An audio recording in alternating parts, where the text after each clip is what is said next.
Hello and welcome. So, since the last episode, I've been working on player-owned ports. Now, the reason for player-owned ports is because it gives me a level 90 armor. I'm probably going to use it until I can actually afford, like, the next sets, and then I'll use that, depending if I want to play defensive or play offensive.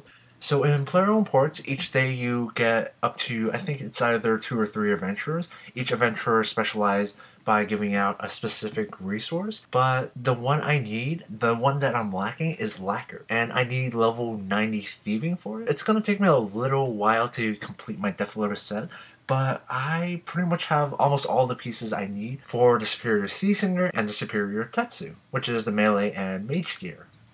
So with Vorago being released, I decided to actually buy some gear. I got Trickery one. I think that's the only thing I bought. It's a pretty cheap one. It's only level 70 though. The reason I wanted the wand, like I could have got a staff, like a two-handed staff from Daemonheim, but that would be level 80, but it's two-handed staff. They don't have a level 80 version for the single-handed one, unless I had like 100 mil to pay for the Virtus one at the time. So I went with the Treachery one for now. I also bought a Farseer shield, which 200k tokens, it's a mage shield, and a Ring of Vigor, which is pretty much no matter what combat style you use, Ring of Vigor is pretty good because it gives you 10% return on using ultimates, so pretty much useful in any situation.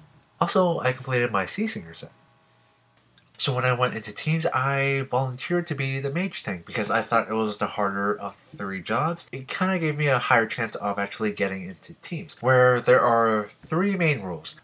First one being the easiest is just doing DPS, where all you have to do is just do damage and that's about it. Whereas the other 2 rules are tank rules, where you need 1 melee tank to tank the melee hits and 1 mage tank to tank the mage hits, which melee is pretty easy because if you have decent armor and if you're playing melee and using resonance properly, you use no food. The same with you being the mage tank, except mage tanking takes a little more effort to stay alive. So that actually worked for getting me into teams. But don't get me wrong, getting into teams with low-level gear is hard. What you're not seeing here is I'm actually cutting out like hours of trying to get into teams and just getting declined, especially where teams are strict on their requirements, which makes bossing kind of hard to get into because like if you start out with like say you only have like 10 mil and their minimum for a certain boss is at least like 50 or even 100 mil in gear, it kind of seems like there's no way to get into it. And I've had the same dilemma like years ago when I started to do PVM, which is when I was starting to do God Wars, when I was starting to do Corp. I spent hours and hours just looking at videos to figure out if there was anything I missed so that I don't seem like a noob when I'm going on a team for the first time. Even though I trained my stats to like max out combat before I even started doing PVM, and I still ended up with problems. And Vorago being the latest EOC boss, now it's more reliant on knowing what to do rather than gear, where previously, like the old God Wars bosses, you could just, if you had the best gear, you could just brute force it without even knowing what to do. But with EOC, or more specifically with Vorago, you just can't do that anymore. You actually have to know what to do, especially at Vorago, or you're going to end up killing people. And that's the only reason that I was able to actually get into a team, was I knew what to do, and I wasn't a burden to the team. I was actually helpful early on. Although now knowledge of Vorago is pretty common, so it's been a lot harder to actually get into teams now.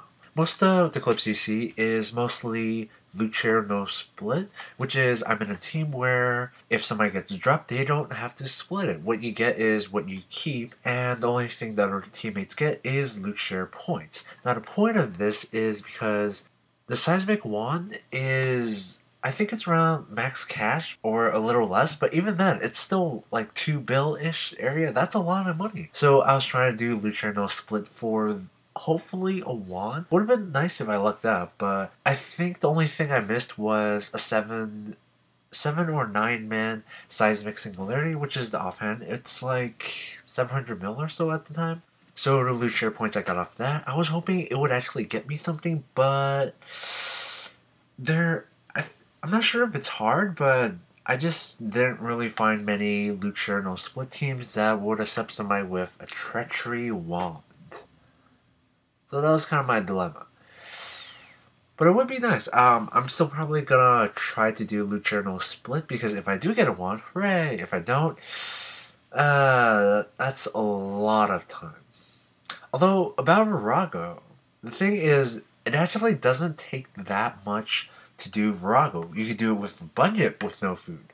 Of course, with a bunyip, you have to know what you're doing because it relies on you not making a mistake. You have to play it perfectly, and your teammates have to be able to survive throughout the entire kill. Since Vorago is a unique boss where it's kind of like Jet. If you get to like wave 60 and then you die, you cannot come back and just start off where you left off. So after many kills, I figure why take the risk? Because sure, I could save like a couple, like 10k or so a trip, but it kind of risks losing the kill if, say, a person dies and a teammate needs food, then I would have my pickaxe. Whereas if I had a bunyip, I would not have food to share because I am working on so little myself. And sharks are pretty cheap. Rocktails, they heal more, but they're also more expensive. There's rocktail soup, which is even more expensive. Way more expensive than sharks. I think sharks are a good middle ground. Aside from the basic drops like the rune plates and stuff, and aside from the unique drops like Seismic 1, Seismic Singularity, there are still two cool items that Vorago does drop. You could get it at other areas, but like the first one, Elite Clues. I don't know what it is about it, but I think it's more about that elite clues compared to like the easy, medium, and hard ones. The elite clues they vary a lot. Elite clues aren't static. They change a lot, where if you have a scan location, it's a pretty big area, so it could either be on the north side or the south side. You could choose to either check the north side first or the south side, and I guess it's not really that complex, but it is less static than like the easy, medium, or hard clues.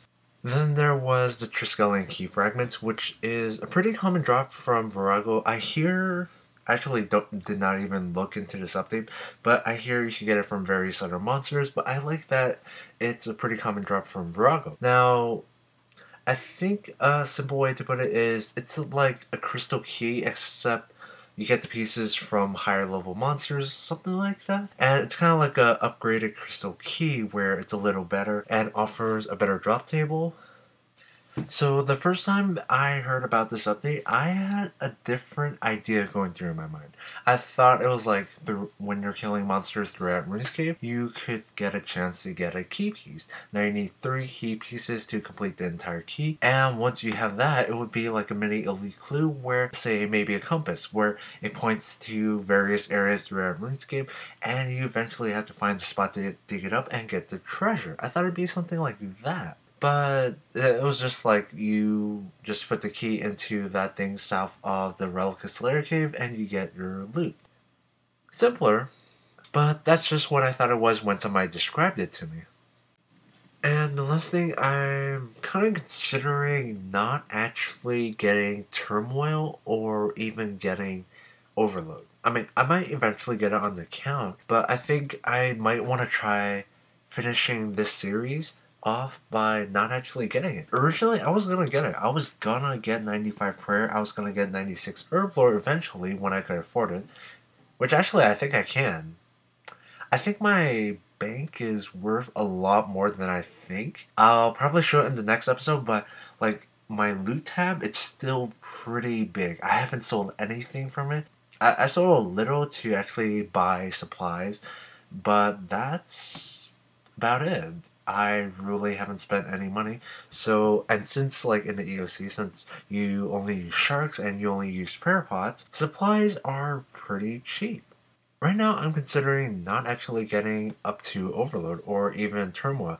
I think if I get enough splits from Vorago with just like 1 splits or Seismic Singularity, I think that's what the offense is called, I think I could eventually make it to my 5 build goal without ever actually having to train Prayer or even training Herblore.